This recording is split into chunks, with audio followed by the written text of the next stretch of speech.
that is it. It has been announced Matteo Binotto is out of Ferrari. Officially, the news is that he has left of his own accord. But whether he was pushed, well, we're going to argue that in a bit. Tomo, you are here to discuss it with me. Thank you very much. No better person to discuss Formula 1 drama with than Tomo. What did you... Look at this guy. What did you think of this news? Obviously not a massive surprise, already rumoured around Abu Dhabi, but that is it. Binotto, of his own accord, officially has left Ferrari. What did you think of the news?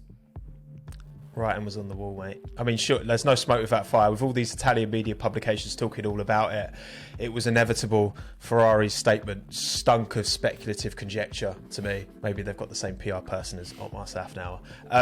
No, I'm not surprised. I mean, I already had my live stream thumbnail ready, like, last week. I was half tempted to just talk about it as if it was fact, because there's no smoke without fire with these stuff like this. Italian media, they're on it, all right? They were on to this like a flyer onto... poo, all right? I'm not going to say S-H-I-T just in case. It's a bit naughty for your channel. Demonetized. I do actually want to read his statement because there is something interesting that Ferrari also kind of put with that. So he said, with the regret that this entails, I have decided to conclude my collaboration with Ferrari. I am leaving a company that I love, which I've been part of for 28 years, with the serenity that comes from the conviction that I have made every effort to achieve the objectives set. I leave a united, growing team, a strong team, ready, I'm sure, to achieve the highest goals, to which I wish all of the best for the future. I think it is the right time to take this step. As hard as this decision has been for me, I would like to thank all of the people at the Gestione Sportiva who have shared this journey with me, made up of difficulties, but also of great satisfaction. And then, right after that, Ferrari also put, the process is underway to identify Scuderia Ferrari's new team principal and is expected to be finalized in the new year. So clearly this wasn't something that they have, someone ready. We talked about, obviously, Fred Vasseur. And as much as they kind of want to paint it that obviously Matteo Binotto kind of, he retired, well, not retired, but obviously he left the team. Let's be brutally honest, like he was clearly pushed and they kind of gave him the opportunity to kind of make it look a little bit better than, made it look like that he wasn't sacked. But at the end of the day, when you go into Abu Dhabi and saying, my job is safe, and he even asked John Elkann actually to kind of clarify, with all of these rumors, is my position safe? And then a week and a half later, you're like, actually, you know what? After all I've done for like the past 3-4 years as team principal, I kind of actually want to leave now, just as we're starting to win races. I think this is more for the PR, to kind of make it look good. But yeah. That's the thing. If they come out and sack him, no one really wins from that. It doesn't look great on Ferrari. It doesn't look great on Mattia. And I think, it's one of them where you've got these conversations going on behind closed doors and they're like, look, we don't think you're the right man going forward. How can we kind of dress this up to make it not look too point? Because again, like it's the lead job, it's the team principal job in all of F1. Like Ferrari's is such a unique team. They are followed like a football team more than it, because people were invested in Ferrari. You got the Tifosi, you got all that weight of expectation and pressure from the Italian people and the Italian media that you just don't get with any other team in Formula 1. Mattia loves Ferrari. He's been Ferrari his whole life. Like, he's not gonna, especially when there's an opportunity in 2023, they know their car's close. They know if they just sort out a few strategy mistakes, they can potentially fight for a championship. There's no way Mattia has chosen to leave fully on his own back. No way.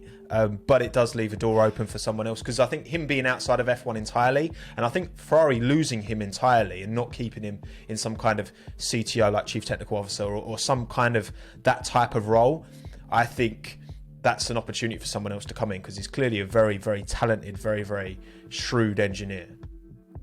I think the only problem there is, I mean, think about it from a personal point of view. You've gone from the very top of the company, from being the team principal. You've obviously worked your way up. But then to be kind of demoted, I suppose, in that sense, if he does go down, like when I first saw the announcement, it didn't actually say, I think on Formula 1 that, I didn't actually read straight away that he, decided to leave. I just thought, oh yeah, they've dropped him. Maybe he'll go, maybe he'll go back to his original position or kind of be demoted a little bit. But the fact that he did choose to leave Ferrari, full stop, he's out of the team in whatever form. I do think that's the right decision, because I don't think that would be good for him as a person to kind of, answer to a new team principal, knowing every single day that's the role that technically you kind of, failed at in the eyes of Ferrari. But it's, I must be honest with you, I'm still kind of backwards and forwards on it, in terms of, I've been kind of saying that, don't get me wrong, he's made a lot of mistakes as the team leader, as the guy on the pit wall. But I did think that he deserved one more season in terms of his first proper season was 2020, because just like whoever Ferrari are going to get in 2023, you know, he joined at the beginning of 2019, and that season was more shaped by what Maurizio Rivabene did the year before. So 2020 was his first kind of, you know, he had his proper off season, and then Ferrari obviously started absolutely terribly. I mean, in the midfield, and over the course of 3 years, he has got them back to kind of where they were in 2019, and that's why I felt, as bad as he has been in terms of like all of the mistakes, and maybe not really the mistakes, because mistakes happen for sure, you know, every team makes mistakes, but it's how you learn from them. And I honestly didn't think I saw Ferrari progress throughout the season, to be kind of honest with you. So I think that was the biggest kind of thing that, you know, really frustrated me about Ferrari. But I thought, okay, I think he deserves one more season, and then you can sack him at the end of 2023, because he has got back to winning races. And I thought, if next year Ferrari take even a tiny step back, that is unacceptable. And then you can say, do you know what, Matteo, you know, you're out, I'm afraid. But yeah, that's why I'm kind of like, I'm still not sure about this move in terms of, I thought he deserved another year, but I also do understand that perhaps they kind of, especially John Elkann, I mean, especially around Monza, he was kind of, you know, just kind of bringing out these vague statements that he's also not very happy with the way the team is going. And when the owner of the company, or one of the biggest shareholders of the company, is starting to say that and voice that concern, you're already on thin ice. But do you think it was the right decision to drop him when they did right now at the end of the 2022 season? It's tricky, isn't it? Because I do think that there are certain things that have been pretty inexcusable in how that, you know, Mattia's gone very much for the no blame culture, like maybe internally, yeah, but in terms of publicly, yet there's been so many times this year where Ferrari have made a clear and obvious mistake, and Mattia's been like, no, we didn't make a mistake. It was just, you know, we made the. I was like, it's okay. It's okay to admit your shortcomings and when you get things wrong.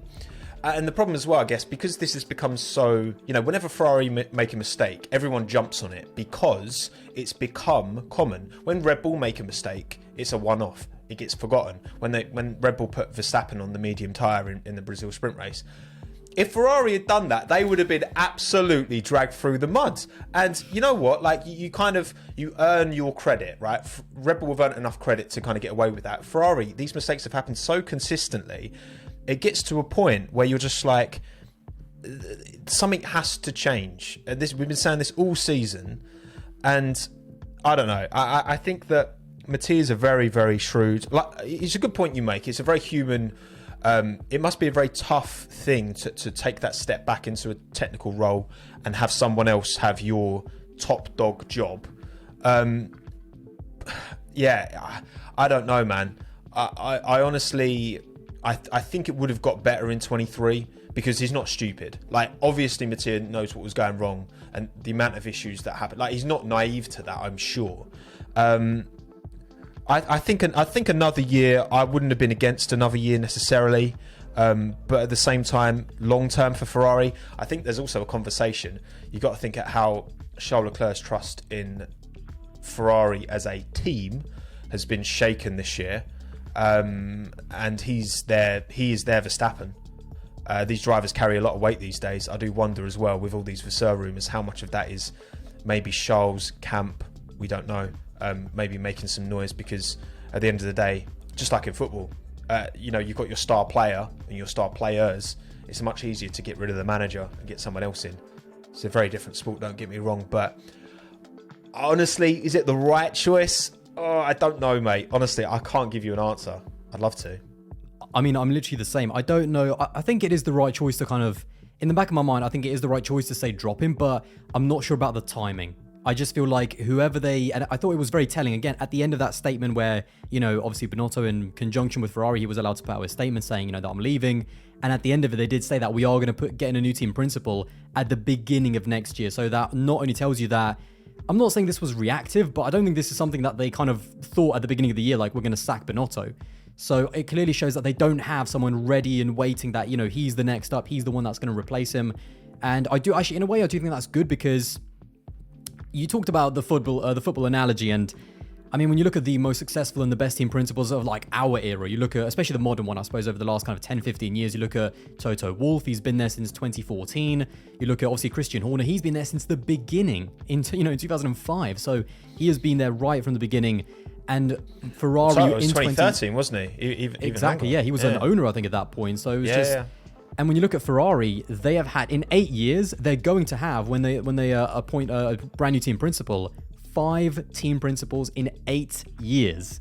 Now, again, someone on Twitter actually made the joke. I mean, Ferrari moving like prime Watford, and this is not football. That was a quality bar, but this is not football. You need time. You need a team principal to build that culture. So when you think about Mercedes, for example, Toto Wolff has kind of built that no blame culture, but finding the solution to the problem and kind of working methodically to find it. When you look at Christian Horner, he's built that kind of fighter mentality in Red Bull. They're a racing team. They like to snap back, and that kind of, again, that comes from top down. That comes from Christian Horner all the way to the drivers, and the team principal builds the culture that ultimately gets the team to the success that they need. And whoever this next team principal is, whether it's Vasseur, whether it's someone else, he's got to be there for at least 4 years. So I don't mind them dropping Binotto, but this next team principal, he cannot be fired or sacked after 3 years. He's got to be there for minimum, he or she has got to be there for minimum 4 years to build the culture.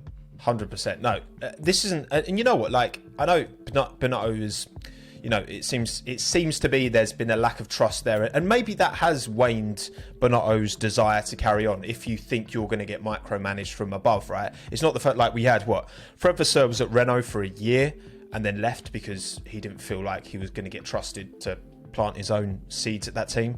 Jos Capito was at McLaren. It's easy to forget about that. He was there for, I think, 6 months, something like that. And then he was like, actually, no, I can't do this. Like, there's too much micromanagement at the top. And maybe that was, part of, again, Ferrari is such a strong brand, and it's been, reality is like I'll say this in my live stream, all of these clown Ferrari memes must hit John Elkann right in the chest. Like, they're a brand of like exclusivity and history, and what it's been. Also, they're now a publicly traded company as well, I think, on like the New York Stock Exchange, and that is That's real true. Thing. Like, they're not a private company anymore. More pressure when you got shareholders to fulfill. So again, like, I think that might have been part of it as well. Like, in terms of Mattia Binotto, I do think there is a reality where, maybe he felt like, oh God, they're like, they really don't believe in me. They really don't trust me. I think if I can't have it my own way, I'm team principal. I'm meant to be top of the chain. If I can't be trusted, like I believe, like an Andreas Seidel is trusted at McLaren, like Toto Wolff's part owner, like Christian Horner, he is trusted and was trusted by Dietrich, and he is trusted by Helmut, who's kind of the go-between. It's like Helmut is kind of Christian's boss almost, but you wouldn't think it. You know what I mean? Like, he was the man who was, Dietrich's mouthpiece, essentially. He was functioning as Christian's boss, but you wouldn't know it because Christian is given full trust, full reign at that team. And maybe Mattia was never going to be. So from here, I mean, again, we know what the problem is in terms of this season. I feel like that whole no blame culture, I do feel like I understand what he was trying to do. Like, when you look at Ferrari even 10 years ago, it was all about finding scapegoats. Who's at fault? Who can we sack to kind of, refresh the team? But I feel like almost at some point this season, and we don't know what's going on behind the scenes, I'm sure that there's got to be a level of like blaming someone, to at least finding the problem. Not blaming someone, but finding the solution. But clearly in the public eye, there was a very, public no blame culture. And even Charles Leclerc in his interviews, he was always he was very quick to defend the team in terms of like, or not put them, throw them under the bus. So, we don't know if maybe that no blame culture went a little bit too far, but I think the biggest problem for me, as I said, is that there was just no progress. And that actually, to me, that kind of really came out in Brazil. That whole like qualifying intermediates and then Charles, not coming in. When it came to the mistakes at the beginning of the season, the strategical mistakes, the pit stop errors, I kind of understood it because this was Ferrari's first ever time in, I don't know, like, obviously since 2018, fighting for a world championship. And when you're fighting for wins and world title, that pressure is unbelievable. So up against a team like Red Bull, who are bulletproof, they've been there, they've done that. Of course, there was always going to be mistakes, but when you're then also making those mistakes at the end of the season, when there's no pressure, in a qualifying session in Sao Paulo, and something as stupid as, again, like the intermediates decision that could have been on Leclerc, but then to not come in and then still have that chaos over the team radio of like, the miscommunication, that now to me was like the final straw where if you're not able to learn from your mistakes under no real pressure, I mean, it's the end of the season, Max wrapped up the title 20 races ago, if you're still having these massive miscommunication errors and all of this chaos on the pit wall and with the driver, I think at that point you've got a serious problem. So it's not just, I think, the individual people, but whoever this team principal will be. Is there almost a problem at Ferrari in terms of they've still got this, like, if something goes wrong, the team principal once again will be sacked. What do you think think has to change at Ferrari, not just with the team principal? Yeah, look, again, I think it's another football analogy. You've got certain teams who will be very trigger happy with managers to get rid of them and get someone else in. And there'll be other teams who will persist and you go through tough periods. Look at Arsenal with Arteta at the minute. Was struggling at a period, but given the time and now it's come good. I think as well, the problem for Ferrari is that, this year it was a 2-car battle at the front. At the end of the season, Mercedes caught up somewhat. It's not going to be a 2-car battle next year. There's no reason to believe that Mercedes won't be right up there at the sharp end, at least challenging somewhat for race wins from the start of the season. And then you look at everyone else. You look at Aston Martin, the progression they've made. You look at McLaren, Alpine with this cost cap, with the the sliding aero scale time. Ferrari, if they made the mistakes they made this year, they still got P2 with Charles. If they make those mistakes, that's what I mean, just. And it's like, if they make those mistakes next year, the year after that, when that title challenge becomes a 3-team challenge, a 4-team challenge, maybe even a 5. I mean, that's the dream, 10, surely.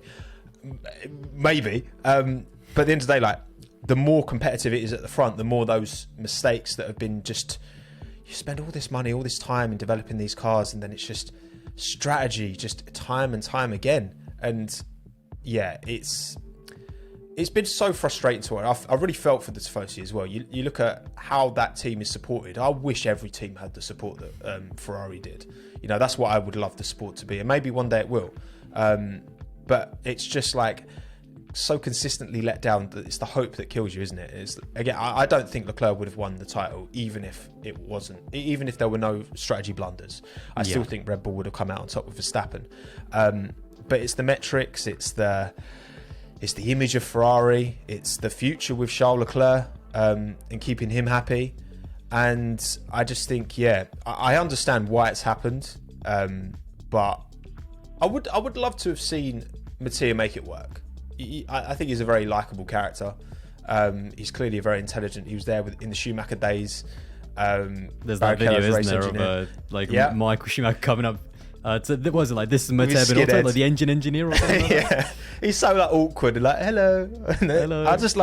I'd love to I would love to have that worked. Like, he's a Ferrari man, 28 years at the team, but I do understand it. But who's replacing him then? As well, we haven't even talked about that. Who's gonna step in? Well, this is the problem, and like why I was like, has he bought himself at least one more season? Because I don't think there is a massive, like, there's not a name to me out there that's like, he is the guy to get Ferrari back up to the top. I mean, people were saying Frederick Vasseur, and I totally get that. He has a lot of experience. He was like running ART actually, when Lewis Hamilton was winning his GP2 season in his rookie season. So he has loads of experience, but I don't think he's set the world alight in Alfa Romeo. I feel like even Alfa Romeo, and I do love Alfa. Actually, I'm wearing the Alfa Romeo t-shirt. That's the red that you can see, but it's a bit chilly. So I think that team has been kind of under-delivering for a while now. And even when they had Kimi Raikkonen and Giovinazzi, they were kind of like mediocrity. I'm not going to lie. Like, even making strategical errors. You look at what Force India have done with just as, if not less budget, as far as I'm aware, in that last 10 years. And you've got to say that, maybe Alfa Romeo didn't do as much or Salvage didn't do as much as they should, given their resource. I know they've struggled financially, but they're not the only team to struggle financially. Yeah, I don't think there is. I mean, it looks like it's going to be Frederick Vasseur, but I do quite like that Ferrari have not, in a way, I do quite like that they don't have someone straight away. They really need to look over their options over the next month before 2023, because again, whoever this is, and I don't have a name. I'm not even going to, pretend to know any names, because I don't think there is. That's why I'm so conflicted about dropping Binotto now. It doesn't seem that there is someone ready to go. So hopefully they can do their due diligence and find someone, because again, for me, it's about the culture that has to be set at Ferrari. There is still some kind of old-fashioned culture where almost this football mentality, like you said, where we've had a bad season, it's been off the team principal, the next one is the one that we're going to need, and it's just, I don't think it's going to work that way. So it comes from the top down. It comes from Ferrari, John Elkann, and the entire team, the team principal. Then that goes to the engineers, the drivers, and something is not gelling, because on a technical level, I feel like they've made loads of progress. Again, under Binotto, ignoring 2019, like, he has built, he's built a race-winning car under his stewardship, and that's something that Alpine have not been able to do. That's something that McLaren weren't able to do. And if we just go a year back, you know, McLaren finished just behind, and kind of more so because of Ricciardo, they finished just behind Ferrari in the constructors' title in the midfield. It could have gone either way. You know, it could have been McLaren who would have been fighting with Red Bull and made the race-winning car, but they didn't. So that's why I thought he bought himself one more year, but ultimately Ferrari thought, well, but Mattia decided it was time to step away officially. You know what? I've heard. There was a Christian Horner podcast he did, and he was talking about it. There was a George Russell podcast. He just did a high performance one, and he was saying about how, like, both when Christian and Toto walked into their respective teams. So when Christian walked into what was Jaguar to take over as Red Bull, and when Toto came in and took over Mercedes, you know, they've both kind of, George, speaking on Toto's behalf, was talking about how, like, you know, there was like messy, like coffee stained mugs all knocking about. Christian was talking about how, like, it was just like there wasn't that kind of. Both of those people were allowed to come into these kind of slightly dysfunctional teams and completely from the ground up change things and change, like you say, the culture, change the way that everyone conducts themselves and brings themselves into work, get rid of the driftwood, the people who aren't fully invested, bring in people who do care and getting the best out of those individuals, because that's the job of a team principal. It's to get, you're not meant to be an expert in M1, like it's the dream jack of all trades job. You know what I mean? You've got to put the right people in the right place. You're not expected. It's a people business more than anything, I think, to be a team 100%, leader. 100%, and that's just where, like you say, Ferrari need to allow the next person to come in to do that. Do I know if Fred Vasseur's the person to do that? Look, it's the same where we say Lando Norris in that McLaren's been unreal this year. Would he be able to fight at the front with Verstappen, Leclerc in a race-winning car? Probably, but we can't say for sure because he hasn't had that opportunity. It's the same with Vasseur. He's done what he can with Alfa Romeo. Is he? It seems like a safe pair of hands. Do they want anyone who's too risky? Do they want to bring Ross Brawn back? He's just announced that he's leaving. Oh yeah, he's on the sidelines now, isn't he? That's what I mean. He's available now. It's an interesting. They must have someone in mind for them to kind of seemingly kind of push Mattia out the door. But who that? I mean, Andreas Seidel. I think Andreas has already rejected that. I think from what I saw some. I mean, I saw this on F1 Twitter, so you know, take it with a bucket of salt. But apparently, he went for Christian Horner. Like, even just kind of just talk to Christian a little bit. I couldn't even visualize that. I feel like if I tried to Photoshop that, my computer would just blow up. Overload, yeah. Start smoking. But yeah, again, we're going to wrap it up here. Again, we're going to see Ferrari dropping bombshells and making headlines, even in the off season, which we absolutely love because that's Ferrari. But anyway, let me know actually in the comments, what do you think about this decision for Ferrari to drop Binotto when they have, I know that Leclerc fans and a lot of F1 Twitter accounts with Leclerc as their icon are celebrating as if he's won the World Championship. So how that's going to turn out, we're going to have to wait and see. And also, who do you think there is someone that's ready to step in and actually build a culture and take Ferrari with either Leclerc or Sainz to win the World Championship? Let me know in the comments below. But yeah, always a fun one, Tomo, chatting about Formula One, and it never disappoints, does it? Always good. And don't, Leclerc fans, the grass ain't always greener. That's all I'm going to say, all right? Just because it's not been great this year, but we'll see. It depends who. I imagine Günther Steiner comes in. I don't think you'll be laughing then. Oh my God. That is a brilliant way to end the video. If you did enjoy this one, then don't forget to give it a like and also subscribe to this channel, and I'll see you in the next one.